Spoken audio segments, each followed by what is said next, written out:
Class. आज की कक्षा में हम पत्र लेखन समझेंगे कि पत्र लेखन किस प्रकार से किया जाता है। और एनुअल में आपके दो पत्र लेखन आएंगे बच्चों। सबसे पहला है पुस्तक विक्रेता को पत्र और दूसरा आपका रहेगा मित्र को उसकी बहन के विवाह में ना पहुंचने के कारण क्षमा पत्र। और हो सकता है तीसरा ये भी हो कि फीस माफी के लिए अपने विद्यालय में प्रधानाचार्य को एक प्रार्थना पत्र। तो पत्र, सबसे पहले आप पत्र लेखन के प्रकार को समझ जाएंगे तो किसी भी प्रकार के पत्र को लिखने में आपको समस्या नहीं होगी। तो बच्चे इसमें समझते हैं हम पत्र कितने प्रकार के हैं। हालांकि मैं आपको ये चीज पहले भी समझा चुकी हूँ कि पत्र दो प्रकार के होते हैं। आपके में तीन प्रकार के बता कौन कौन से हैं। एक तो व्यक्तिगत पत्र, व्यापारिक पत्र और सरकारी पत्र। और इनको हम दो भागों में विभाजित है, औपचारिक और अनौपचारिक पत्र। औपचारिक और अनौपचारिक पत्र के ही दो भागों में जो होते हैं उन्हीं को विभाजित करके व्यक्तिगत पत्र, व्यापारिक पत्र और सरकारी पत्र में किया गया है। तो बच्चों पत्र लेखन करते समय हमें ऐसे कौन से मुख्य बिंदु हैं जिनको ध्यान में रखना चाहिए। तो पत्र लेखन लिखते समय हमें सबसे पहले बिंदु का ध्यान रखना चाहिए कि पत्र में सामान्य बोलचाल की भाषा का ही प्रयोग करना चाहिए। अर्थात जिससे हम पत्र लिख रहे हैं तो उसमें हमारी भाषा सरल और सामान्य ही होनी चाहिए, जिससे सामने वाला आपकी बात को समझ सके।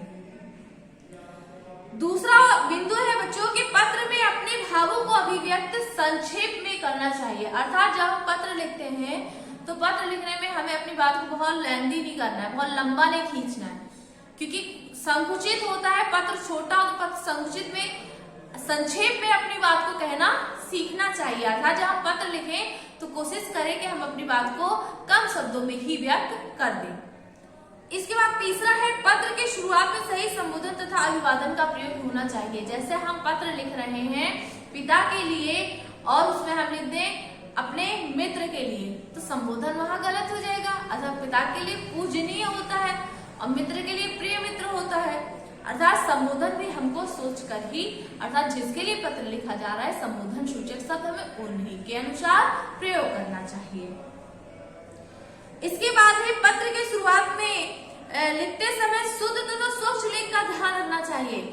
ये बहुत ही मोस्ट पॉइंट है बच्चों, क्योंकि जब हम किसी चीज को लिखते हैं तो लिखते समय हमें पत्र में अपनी जो हमारे हस्तलेख है उस पर विशेष ध्यान देना चाहिए। क्योंकि कभी कभी ऐसा होता है कि जब हम हस्तलेखन करते हैं तो हमारी ही जो लिखा हुआ होता है हम वो स्वयं नहीं पढ़ पाते। अगर आपकी राइटिंग सही नहीं है तो खुद का लिखा हुआ भी आप स्वयं नहीं पढ़ पाओगे। तो हस्तलेख ऐसा लिखना चाहिए जिससे आपके सामने वाला आपकी बात को समझ सके। इसके बाद उसके बाद का बिंदु है बच्चों कि पत्र का आरंभ और अंत अत्यंत प्रभावी होना चाहिए।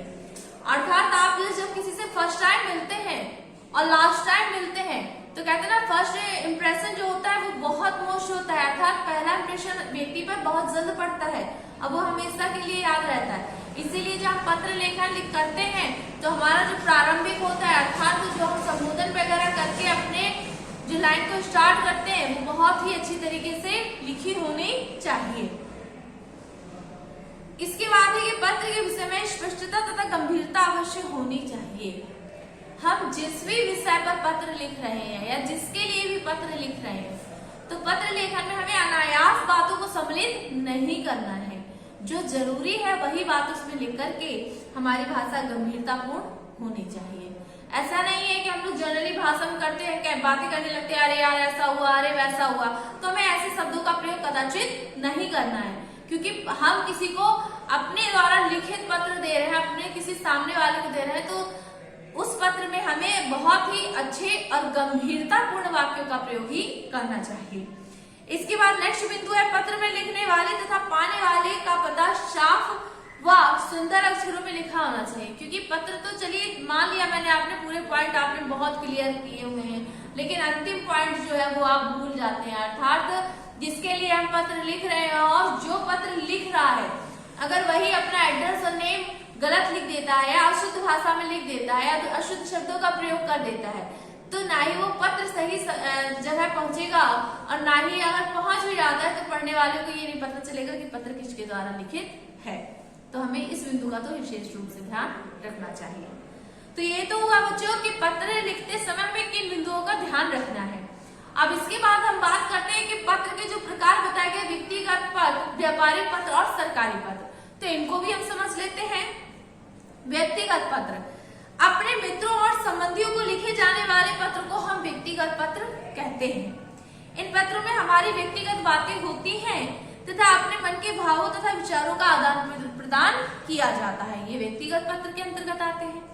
व्यापारिक पत्र, इन पत्रों द्वारा व्यापार संबंधी विषय तय किए जाते हैं, जैसे वस्तुओं के लिए आदेश भेजना, पुस्तकें मंगवाना आदि, ये किसमें आता है? व्यापारिक पत्र में आता है। इसके बाद है सरकारी पत्र, इस प्रकार के पत्र द्वारा किसी सरकारी अधिकारी से निवेदन, प्रार्थना, शिकायत आदि की जाती है, तो ये पत्र सरकारी पत्र के अंतर्गत आते हैं। अब आपका जो पत्र एक है पुस्तक विक्रेता का पत्र, इसको समझ लीजिए। तो सबसे पहले लिखते समय अपने राइट हैंड पे आप एड्रेस डालेंगे, जैसे तक्षशिला गढ़ रोड मेरठ, उसके बाद नीचे आप दिनांक अंकित करेंगे अर्थात दिनांक डालेंगे। फिर अपने लेफ्ट साइड पे लिखेंगे सेवा में व्यवस्थापक महोदय, साधु प्रकाशन, टीपी नगर मेरठ। फिर उसके बाद आप लिखेंगे मान्यवर अपने लेफ्ट हैंड साइड पे। मान्यवर लिखते हुए फिर एक पंक्ति जो मान्यवर लिखा उसके नीचे से फिर स्टार्ट करेंगे कि इस पत्र के द्वारा मैं आपके पास कुछ पुस्तकों की सूची भेज रहा हूँ। हम इस मित्र ने ये पुस्तकें रेलवे पार्सल द्वारा मंगवा रहे हैं। कृपया प्रत्येक पुस्तक की 10-10 प्रतियां मेरठ रेलवे स्टेशन पर भेजने की कृपा करें तथा मल्टी केनरा बैंक मेरठ द्वारा भेजें। हम पुस्तकों के मूल्य का भुगतान बैंक को करके बिल्टी ले लेंगे। पुस्तकों की सूची निम्नलिखित है। पहला सुलेख और कला कार्य पुस्तक, दूसरा टेक्नोपीडिया और तीसरा नॉलेज मैगजीन, 6 बिग्स ऑफ लाइफ, 6 व्याकरण वर्षा, 6 द अर्थ एंड अर्थ 2। तो इस प्रकार से आप उसमें लिखेंगे कि कितनी हमें पुस्तकें चाहिए, कितना क्या चाहिए और उनकी संख्या भी अंकित करके हम उसे पत्र लिख के भेजते हैं। और लेफ्ट हैंड साइड धन्यवाद लिखते हुए राइट हैंड पे लिखेंगे भवदीय और अपना नाम लिखेंगे अनूप कुमार और अपना क्लास मेंशन कर देंगे। तो इस प्रकार से बच्चों आपका ये पत्र लेखन पूर्ण होता है।